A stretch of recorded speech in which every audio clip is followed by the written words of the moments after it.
let's move on to the World Series. Okay, Sure. we've got this dream matchup that everybody wanted, and we've got the Dodgers going against the Yankees for the first time in 43 years. And I mean, you couldn't have drawn it up any better than this, really.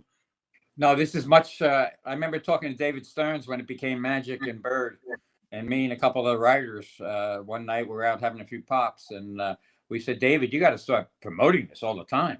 This Mm-hmm. is falling into baseball's lap now. This is Judge versus Ohtani, and obviously we have other superstars. We have Mookie, we have Freeman, we have Stanton, we have Soto. So this is a dream matchup, East Coast, West Coast, and Lyle was also he knows Ohtani pretty well, and he said Ohtani's a lot like Fernando. He never gets mad. Teammates love him. Trout loved him. But I will point out a few little things. In Yankee Stadium, Ohtani's hitting 136. I sense it pretty good when I see hitters with, and I can tell. And I said this when he was with the Angels. He presses when he gets to Yankee Stadium, so he's got to get over that. Will he? We'll see. He may have more help now. It's a different situation. Same thing with Judge. He's got to get over not producing in the postseason. I thought Stanton had a great comment the other day when he said, because they were saying how he's having a great series. What are you doing? He goes, man, and he had that football player face, George. He said, when it gets to the postseason, man, you got to lock in. You got to lock in every pitch. And I think Judge has looked at the postseason too much as the regular season, trying to be. I'm not going to say cool, but he's tried not to get too hyped up. But I think he needs to get a little more hyped up, and because it's his nature, it needs to be done. Now Soto's a complete different character. I asked Pat Rossler, the hitting coach, about Soto just the other day, and I said, "What makes him so good on every at bat?" And he said, "Kevin," he said, this guy, and Pat was his batting coach and hitting coach in Washington too, so he knows Soto from the time he was 19 to now.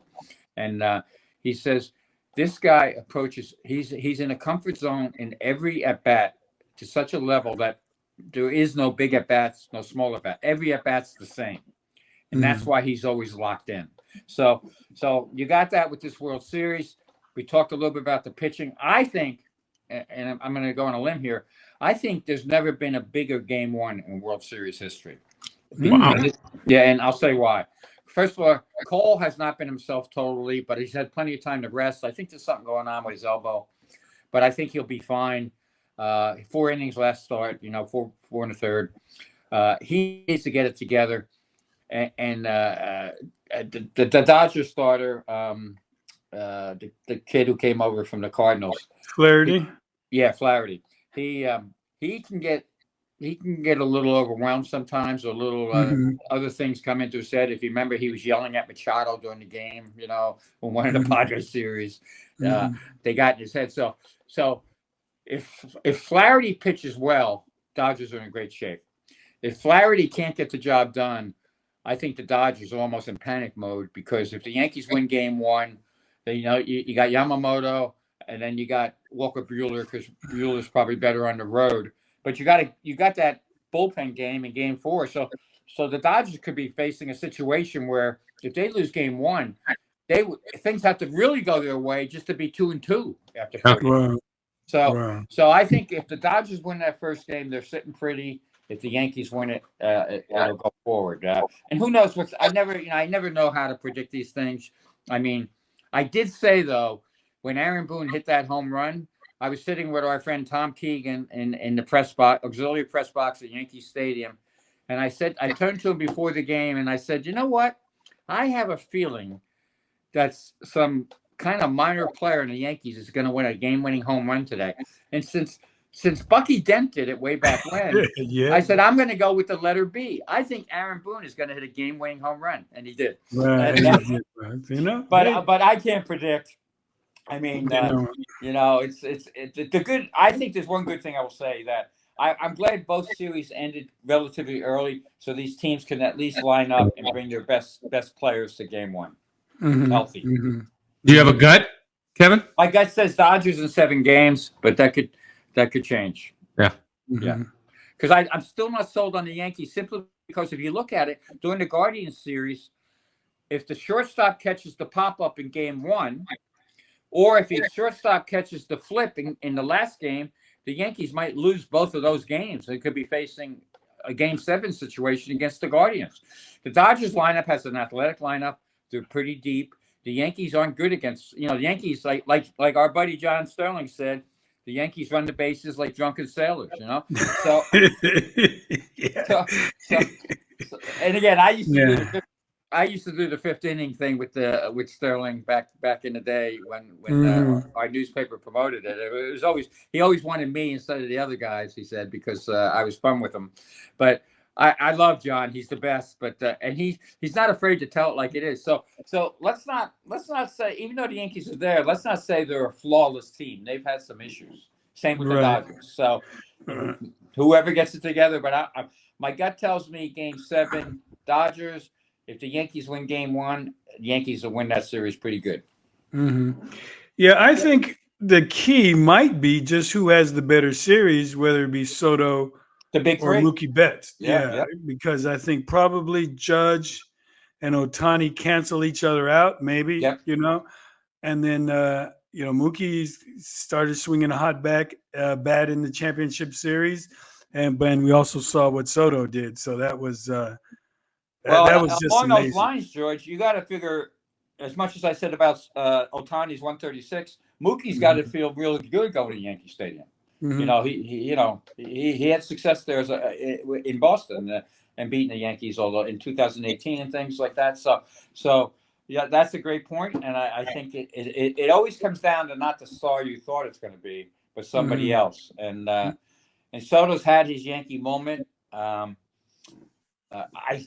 still think he could pitch to Stanton too. I was amazed at how many Guardian pitchers left breaking balls right there in the middle of the plate, right there in the middle for Stanton. If they were throwing him out here, he'd miss him by a foot, and they weren't pitching him inside. Which, and that's the other thing. I know some Yankee scouts have been out in LA, and I know some LA scouts have been all over the Yankees. So I think we're going to have a good game plan going in from the nerds, so to speak, on how to attack these guys. So Judge and Stanton are going to have to make some adjustments.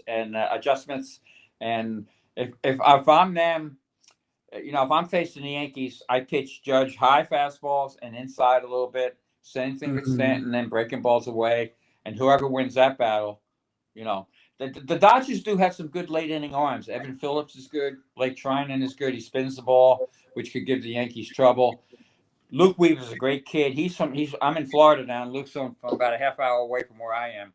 He's also from the area that produced, some great pitchers, including DeGrom. He's from DeLand, Florida. He's he's a gutsy little skinny kid who I'm not saying he's from over there. Don't take words out of my mouth, but he's got that same athletic ability to come back day in, day out. So I think it's going to be a fun series. I'm looking forward to it. That's awesome.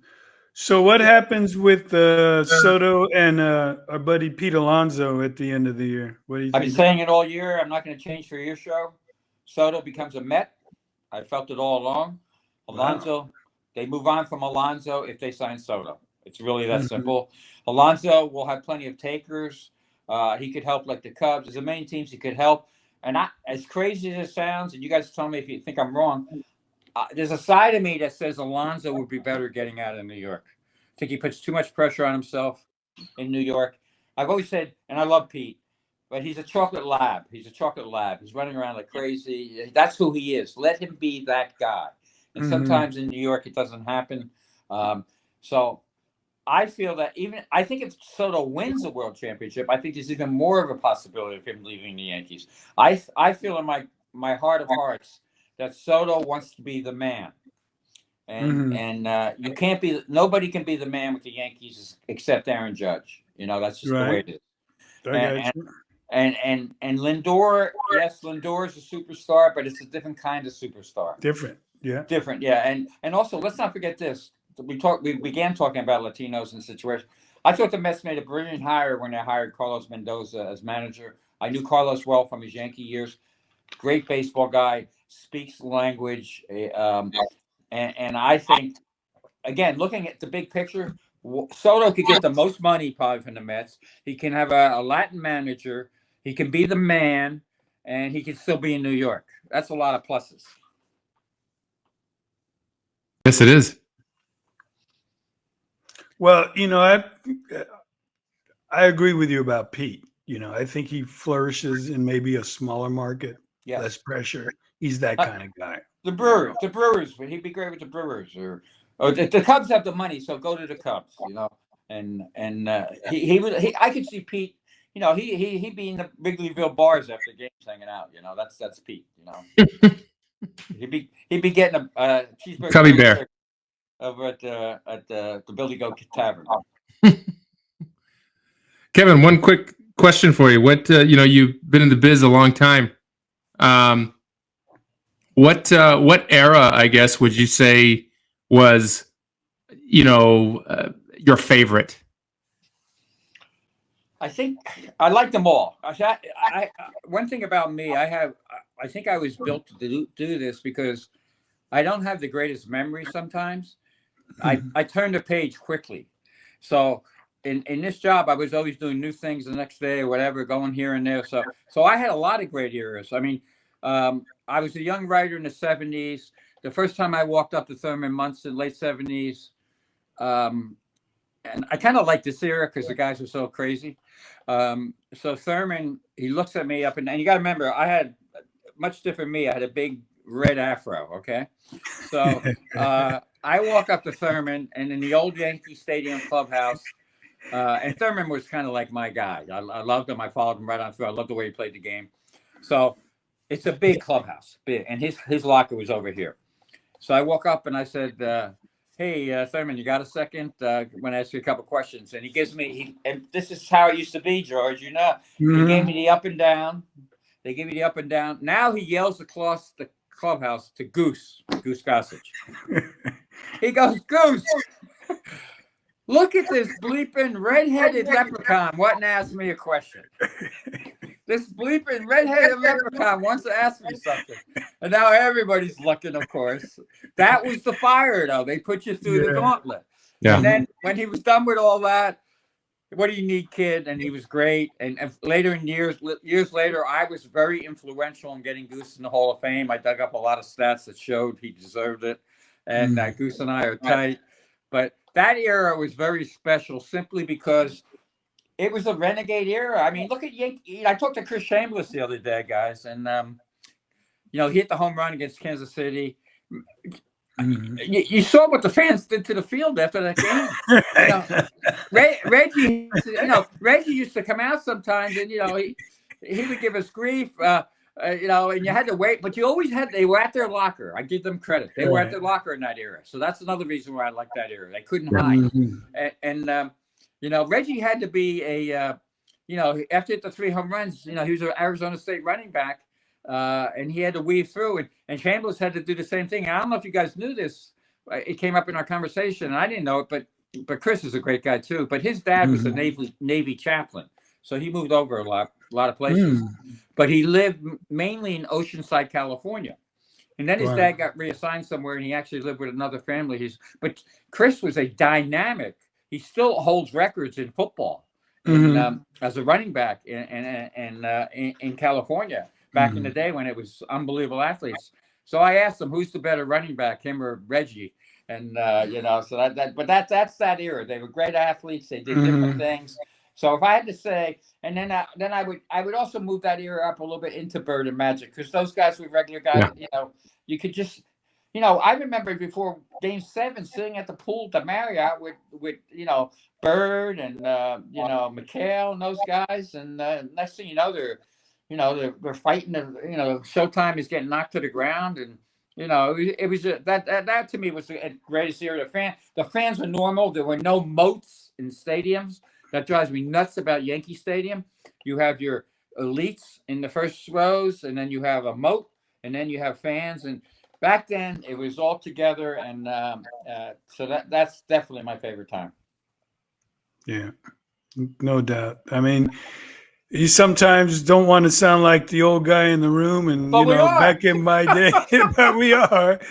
But it's good to remember how things were back in the day. Back then, We had George, when I covered the Chargers, and this isn't that old. This is '94. Okay, it's a long time ago now.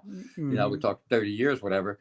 But Bobby Ross would let us watch every play of practice, and said he would say, "I want you guys to do certain things you can't report on, but I want you to know what we're trying to do. I want to make you better, educated writers." Bobby Beathard, I would sit in during all of training camp. After everything broke down, we go to his dorm and we'd drink beers. You think you can do that with Joe Schoen now, or any of these guys now, and have a good time? And there was a lot of stuff off the record. I was on a Giants plane, and we'll tell if you ever have me on again, I won't tell this story now, but I was on a Giants plane that had to make an emergency landing at Newark Airport coming back from Seattle, and the players thought they were going to die. We had to have our heads between our legs, and I won't mention the player's name, but he gave his black book to another player, and back then they had black books. It was before, and this gentleman happened to be married, and there's a great end to the story, but I'll save that for another day. Well, that guarantees we have to have you back on. We want to hear that one. Yeah, absolutely. I mean, we could talk about those days forever.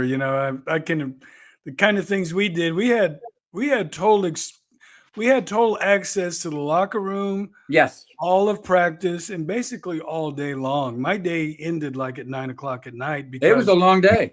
The last player out of the locker room might be at like 6 or 7 at night.